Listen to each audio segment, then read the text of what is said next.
As I mentioned in the last video, there's a good chance that whoever you are, you will have at least one good route to market. Often it's just a matter of thinking hard enough. In fact, you might have several routes to market staring you right in the face, routes you might not have thought about until now.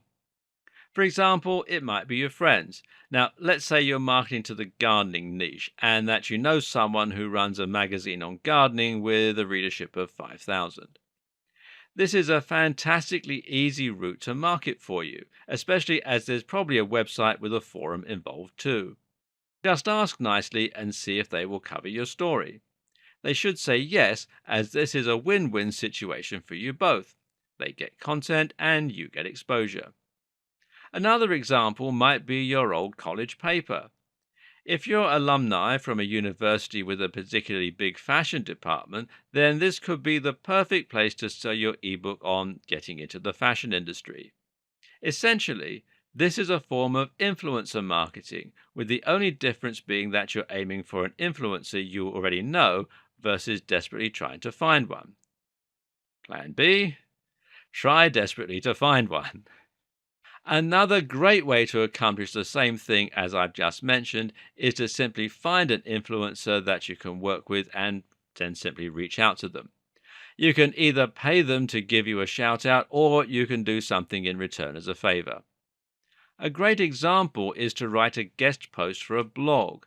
This is a strategy commonly used to build links to a website, but it can actually be just as effective when it's used as a way to get direct sales. Find a blog that accepts contributions from other writers, then offer to write them an article for free that they can publish on their site in exchange for including a link to your website, which is just a landing page with your affiliate product.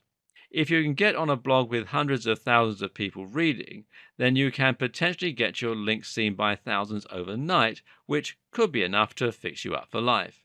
Yes, sometimes it really does come down to that one link and that one key site. So, how do you reach these big influencers who are leading your niche?